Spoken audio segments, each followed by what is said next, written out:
Good afternoon. Welcome to this week's episode of Hired. I am super flattered, be the right word, in awe, just happy generally to be joined by this week's guest, Caleb White, COO of Climate Engine. I'll let him talk about the really cool initiatives they're working on and what they're doing. But before I bring him out, a little background.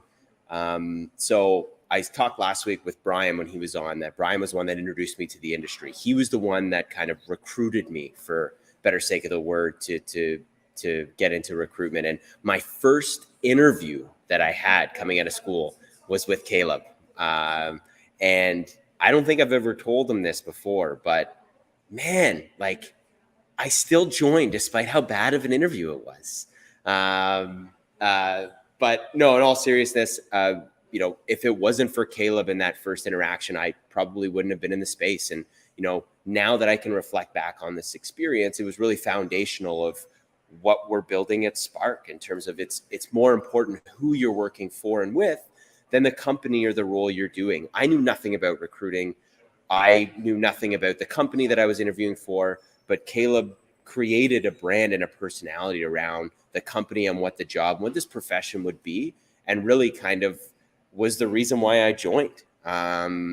So thank you, Caleb, for that. And not only was he the first interview I had, found out we're the same age with the same birthday. And as I bring him out, people can see we're actually coordinated our outfits today. So without further ado, I want to introduce everybody to the one, the only Caleb White. Caleb, hey, what's up, man? Mike, good to see you. What an Thanks intro, for man. joining me. Well, you made flattered. it easy. I'm flattered, man. Yeah, no, this is, I was looking forward to this. This is going to be super fun. And like you said, we've got a track record going back over 10 years now. So I didn't get my 10th year anniversary present, but I'm sure maybe after this one. What is the 10-year anniversary present? Isn't it every year a different? I've got to find out because my wife and I are celebrating 10 years this October. So Congratulations. Yeah. Let me know. And then whatever it is, get yourself something from me. And I'm sure it's going to be very nice to celebrate our 10 year.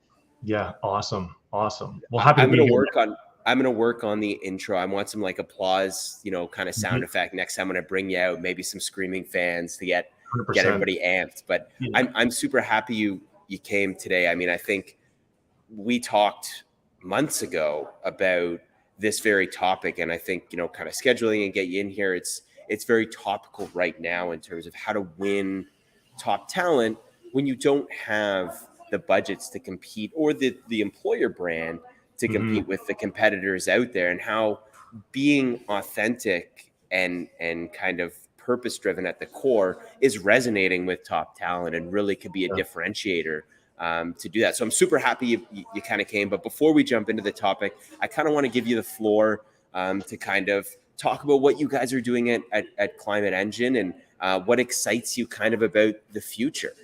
Yeah, awesome. Thanks, Mike. Yeah, so we started this company about 2 years ago in 2020. I was working for a technology consulting company, my previous one that I had founded, as you know, and looped into my current business partner, Jamie Herring, who'd spent his career's work in climate communications. And he kind of pulled me aside, and we had some business going on through my last company, and said, look, would you be interested in doing something, bigger, broader? And he kind of, pointed me to a few pieces of documentation and IPCC reports and stuff like that. And so, yeah, it just became super apparent. I was diving into literature. I mean, we all kind of heard about, global warming and, saw all the different, videos and stuff like that over the last number of years. But if you start to really dive into the data, things are changing, and it's a bit scary when you start looking at the, kind of the actual scientific reports. And so at that time, I was kind of thinking, like, from a career perspective, we can kind of do anything we want at this point, like you've kind of put 10 to 15 years into your career, you can kind of pivot, and most people do, I think, to different kind of jobs and different companies. And so I literally just did some soul searching and said, look, like, what do I want to do? Where do I want to apply myself? And we started Climate Engine with Jamie and a third business partner who's a chief scientist. He's out of Carson City, Nevada, at the Desert Research Institute in Reno, Nevada. And so he had developed this technology to basically pull in a whole bunch of Earth observation with their satellite data, apply Earth sciences to it, and then start deriving insights out of it, in terms of what's changing on planet Earth, like drought, fire, flooding, extreme heat, extreme precipitation, vegetation, agriculture productivity, the whole soup to nuts. And so we literally just did this spin out, and it's been the last 2 years basically building a startup and in scale up mode now. So that's kind of what we're doing, and it's been super fun. It's super impressive, the trajectory you've had. And I know it's not the nature of this episode, but like, you kind of started in recruitment and moved into more of a sales roles in recruitment. And then you moved into more kind of consulting technology sales. And now you find yourself as the COO of a startup, building it up. I mean, it's been quite the journey as you've gone from kind of where you've started to where you are now. And I know this isn't a scripted question, but if you could go back and tell the 2009 version of Caleb White, some career advice for what the next kind of 10 years were going to look like, what would that be given where you are right now? I honestly don't think I would change a thing. I would say just, follow your nose, so to speak. And I know that's kind of corny, but I think that, like, if you were to do one thing, like, continue your curiosity, because I feel like, and I see it with yourself and Brian too. You've gone through a couple different companies, and now with Spark Recruiting in a completely different kind of, shift in terms of how to address that marketplace. It's curiosity and it's innovation. I don't think that there's kind of any secret sauce to it, other than you've got that internal drive to go out and explore the space, and I mean that in the broadest sense possible. And honestly, like, it comes down to what you're passionate about. Like, that's kind of like the essence of, I mean, you and I know that, really, really well over the years, is that unless you're passionate about it, then you're not going to be successful. And you and I were passionate when we started our careers. I was passionate when I interviewed you that first time, and we were so groovy to be, three or four guys starting up another startup company in Toronto in the midst of a recession, and it's like, well, hey, it's a recession, but we're still going to grow. We're still going to pound the pavement. And so I don't think I would change anything. I think it's sort of on individuals themselves to be creative and have that ambition to go and explore the space.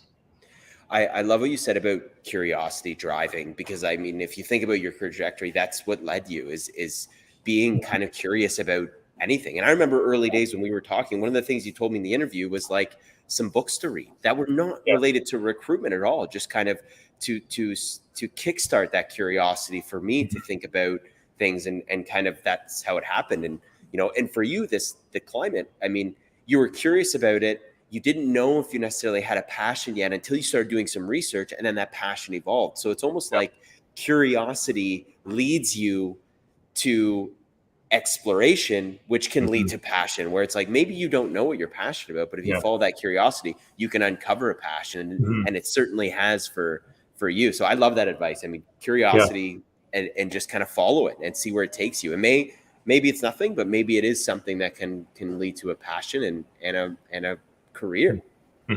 Yeah. And I mean, I think the thing is that you're building this tool belt all the way along, right? And I think that as you're finding that passion of where you ultimately want to apply to, and it could be a number of them, a series of different, changes in your life and your career trajectory, but you're always building tools. Like the stuff that I'm doing today, like I'm literally going back to, whether it's price negotiations or partner negotiations or onboarding or working with people or figuring out problems, like it's the same stuff we solved for over the last 10 or 15 years. It's just applied now to this context.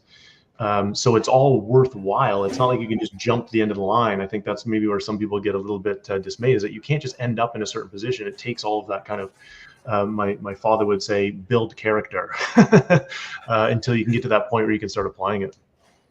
Do you think, as you say that, and it's going to, I promise people will get into the topic. This is just kind of a fun segue, but do you think your recruitment background kind of has allowed you to see things differently? Because what you said there resonates with me in terms of, like, they're all skills. They're just applied differently, right? Where a lot of the times in recruitment, lazy recruitment, we see like, okay, you've been a sales guy here, you could be a sales guy there. You've been a COO in this type of startup, you could be a COO in this type of startup, where you're saying you've never been a COO before of a startup ever, but you had the skills. You had the skills from your background to assume this role. So it's less about experience and more about skills being applied to a different role. So do you think your recruitment background helped shape that, or how do you think you had the confidence to take on this role when you'd never done it before? Yeah, you're bang on, and I think that there's a, you know, when you look at the recruiting cycle, you know, you're dealing with clients, you're dealing usually with partners or some sort of, you know, middle person or integrator. You're always trying to satisfy a number of different people at the same time. You're satisfying the client, you're also satisfying the candidates that you're working with, trying to bring this together, difference of opinions, difference of thoughts. And so I think, you know, all of those kind of people skills, problem solving, you know, all those types of skills come into play, and definitely help me in this role for sure. Yeah, I think kind of problem solving and the ability to communicate is massive. And we're seeing a rise now, or I certainly am, of CEOs and leaders of coming from recruiting. So you're seeing that skill set, or from sales in that matter. You're seeing that skill set kind of arming you with some tools that are giving you confidence to do it. So it's really unique. Now, as we transition to your role as CEO and growing a startup, you know, you're doing a lot of hiring, you're ramping up a team. You're on the other side of the table now. You used to be, you know, kind of on the hiree side, I guess, the right word. And now you're hiring on the other side of the table. How have you found your recruiting background has set you up for the new role of kind of assessing talent as an employer? It's a good question. You know, like you and I have seen probably tens of thousands of resumes at this, but too many to count, right? And you know, we've also seen the actual candidates behind those resumes in a lot of cases. So you and I have both interviewed hundreds of people, and so you kind of just know, you know when you've got somebody that's passionate, and it's not about the job description, and it's not about their resume. You know, those are kind of placeholders for sure. But just knowing passion, knowing how people have transitioned in their career. I interviewed somebody recently actually for a role, and I actually didn't ask them anything about their recent 15 years. I was like, tell me about your childhood. You know, you said you were working with a pulp and paper mill or something like that, and they were timing it of how often they could do it. I was like, tell me about that. Like, why did you do that back when you were probably 14? You know, because it's like certain things that you're like, you pick up on. You're like, okay, well, this is a trend. Like, it's great that you have a PhD, or it's great that you've done, you know, an executive role or something like that. But I could tell, it's like, they're a grinder. They've got a track record of grinding and actually, you know, problem solving, being proactive, being a type A person. And that's what we were looking for in that type of role. So it's 100% applicable. And, but it is interesting to be on this side of the desk, that's for sure. Well, it honestly, and I have clients like yourself that have moved to this side and been in recruiting, and you know, the perception is they're going to be a lot harder on me and on us, but they're not, because they get it, and they see things differently. They're not as rigid in terms of like, oh, this candidate's not going to be great because they haven't done the role that I'm hiring for. Whereas you see, it's like, tell me their story. What makes them tick? What are they about? And then kind of figuring it out that way. So I do find that it puts you in an advantageous position when you are assessing talent, because you see things differently. So, you know, as we see the labor market change, you know, I'm seeing a lot of candidate behaviors change. Whereas, you know, before, the power dynamic was the employer had all the power, and they were going to select who the right candidate was. And they had time, because all they had to say was, it's you. And then of course it's a yes, because they had the power. Now it's shifting, where the candidates have a little bit more power, and they have more choice in terms of who they want to work for. So now, you know, their behaviors are changed, and the things they value are differing. Not the company they're working for, or how much they're getting paid, or the role they're doing. They're shifting and demanding a little bit more out of employers. Are you seeing this shift in your capacity now as you're ramping up team and as you're interviewing people? Well, 100%. Yeah. And I think the reality is that, you know, everybody's looking for top talent. Okay, so great. That's a given. Let's define what that is, right? and that's a lot tougher. Like, how do you define top talent? And so, but the fact of the matter is that top talent will always be in demand, and they know it. They absolutely know it. Like anybody that we've hired, they could be doing anything they want. They could work for any company in the world. And so we're up against not only other startups and other industries, other big companies, and it has shifted because back in the day, you would have to go and rely on a job board, or you'd have to go rely on an individual, or maybe a handful of recruiters. But the access to information now is so huge. Candidates know exactly what they're worth. They know exactly what their colleagues are getting, and not only like locally. Like it's like I've got a colleague that's working over in Singapore. They're working for this company in this kind of role, and this is what they're getting paid, and this is what they're doing. And so it's like a combination of like just kind of like open data across the board on salaries, on what they're doing, on packages, on and the actual nature of the work itself.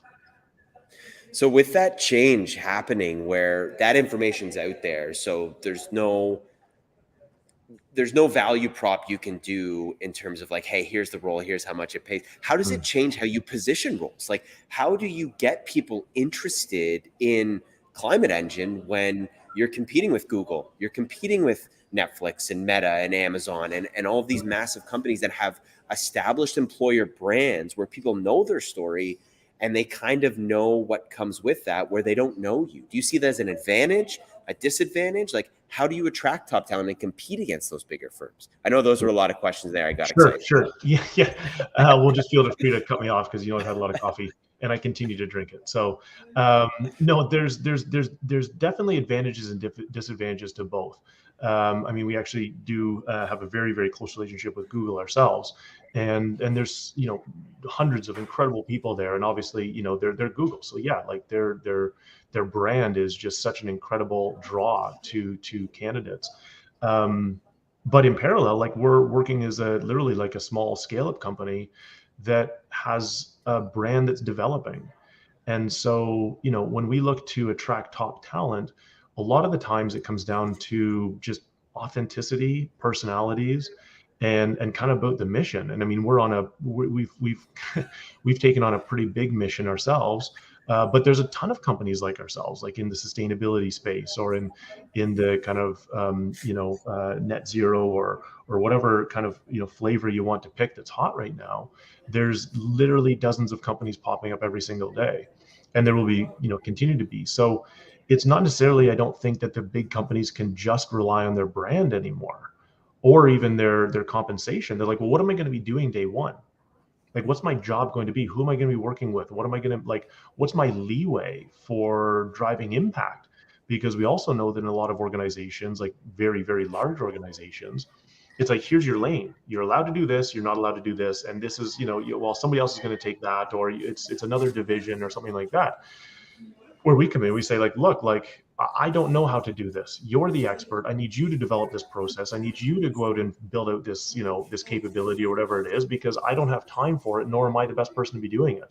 So I'm hiring people. I was coached by one of my professors back in the day, and he's like, hire people that are smarter than you, and just do that. And that's honestly what we've been doing. And I think it's just this level of humbleness across the board that we've told everybody. It's like, you check your ego at the door. There's not really any place for it. And we're all extremely capable individuals in our own right at a number of different facets.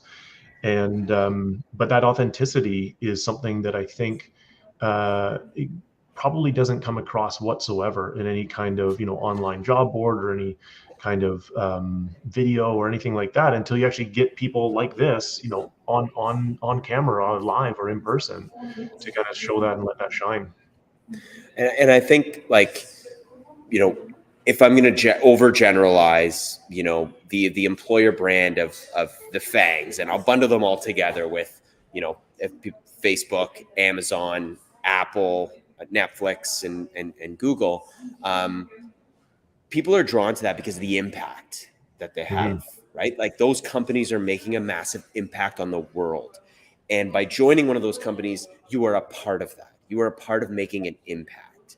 So taking that lesson, and I love what you're doing, because you're applying that to what you guys do. You're sharing, this is our mission. This is our huge, audacious goal that we're looking at doing.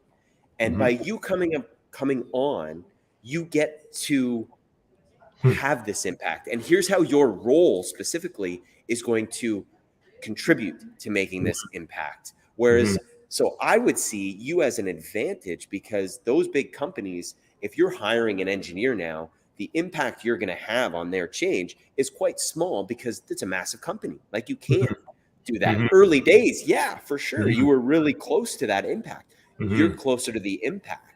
So you can kind of tell that story of, here's what we're doing. And by you coming in, you get to contribute directly to making this massive change and massive impact. So I love the approach that you're doing and the authenticity you have about, you know, not having an ego attached to, like, you know, we're great, we're doing this, and like, you should be lucky to come and work for us. It's you actually want people to help, and like you're approaching it that way. So purpose, authenticity, like, that's why this episode is named after that, because like, that's truly how you're going to win. Now, the question I have for you, I have a tendency to have real long-winded questions, so stay with me. I am going to get to one.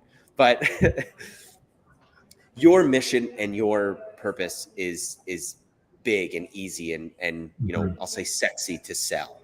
If you don't have that, how do you find that? Like, because you still have to, if you're a team leader, you still have to define what your team's mission and purpose is in order to sell. And so do you have any trips, or not, like any insights on how you would think about developing that? Yeah, it's a good question, and you're absolutely right. I mean, we're right at this, like, literally the center of the plate for climate change and trying to connect to kind of the impacts that we're seeing with our financial systems, which is incredible. It's a moonshot. But you know, I often I think about, like, if somebody didn't have that domain, or somebody didn't have the attention on you know, all the good attention that climate and ESG and sustainability is getting these days, I think honestly it still comes back to the same authenticity and kind of humbleness, because I think everybody has something to give. If you're in a position of building a team or hiring, you have a background yourself. And so that's why I honestly, like, when you guys launched the company, I was like, that's so smart, because it's like, that doesn't come across. And whether you're like, literally, like, we're selling, you know, like steel rivets or something, it's like, you can still find out what is the background of that person, because if you're in a hiring position, you do have things to share, and you do have lessons learned, and you can help groom people, you can help give them autonomy. And so, you know, the personalized approach, I think, is going to be where the success is for those organizations looking to find their niche. Yeah, and I mean, I didn't tell Caleb to plug us, but like, I'm gonna clip that and use that for part of a marketing campaign. But yeah, no, I obviously believe everybody has a unique story, and that's how you're gonna win, is to tell your story, and that's gonna resonate with the right people and the perfect fit for you. So, but you know what, and I'll just you know, just to kind of add on to it, not to cut you off, but here's another clip for you. I can actually specifically look back to our recruiting career, and I could probably pick out about 6 to 10 individuals that I can remember being like, I was pitching the candidates on the individuals. I was like, you want to work with this person. And I remember specifically showing them the LinkedIn profiles of those hiring managers or directors, their track record. And one individual in particular, 2 of them, they had survived a whole bunch of buyouts of their company, right? I was like, look, they were a manager, an analyst, then a manager, then a director, now a VP, and they had 4 different buyouts in their company. So I'm like, they're awesome. This is somebody you need to work with. Like, they've survived 4 buyouts, and they're progressing their career, and they're awesome people. I won't name names, but they probably know who they are if they see this. But that's the kind of thing. So like, if you can bring that out, as a recruiter, I had to bring that out without this kind of platform. But imagine this kind of platform, and that's why, like, yeah, I'll plug Spark Recruiting, because it's like, it is a fascinating and the way forward to meet those people, and that's the only way that you're going to attract top talent, because you need to know who the heck you're working with, and who you're going to be shadowing, and who you're going to be growing with. And 10 to 1, all of these people follow each other, right? There's a reason you and Mike have been together for the last 10, 15 years, right, in different companies, and now founding Spark Recruiting. There's a reason you and Mike and I stay in touch. So there's there's track record of good people following each other as well. And you know what they say, birds of a feather. Yeah. I mean, I appreciate that. We kind of started in the industry together and kind of have kept in touch. And and as much as Caleb just plugged Spark, this serves as an opportunity for anybody watching this. Like Climate Engine, like you hear what the personality and the soul of the company is all about, right? Like that doesn't come across. And what else? You talk about humbleness, you talk about authenticity, you talk about purpose driven, right? Like these are three things that are at the core of the business. So if you want to be a part of a moonshot and be in an environment where like your skills matter and you're going to get to do and try some really cool stuff and make an impact, like that's a compelling reason to want to go and work. And Caleb's all right too. So, I know we've taken up a lot of your time, Caleb, but to just kind of close the loop here, where can people find you and the company, and what's next for you guys?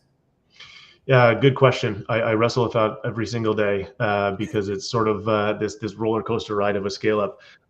No, I think we're going to continue to grow and continue on the mission, and hopefully start working with more and more clients, which will enable us to kind of build the team out even further. And we're just fortunate enough to be surrounded by such a talented crew that sometimes I wonder what I'm doing here every day. But anyways, they can find me on LinkedIn. Feel free to reach out. That's probably the best place. And otherwise, you can connect through Mike or Brian, and we can get connected that way too. Awesome. Caleb, thanks so much for joining us today. I mean, it was a chat that kind of took a bit of a way to get there, similar to your career, but we got there. Yep. Awesome. We got to what we wanted to do. Purpose, authenticity, like that's how you're going to win for top talent, and you're proving it and you're living it. So I appreciate you hopping on and sharing some tips for us today. And it was just great to chat with you and have an audience to hear our conversation. So thanks a lot, and we'll see you guys next week. Thanks so much, Mike. Thanks everybody for tuning in. Talk to you later.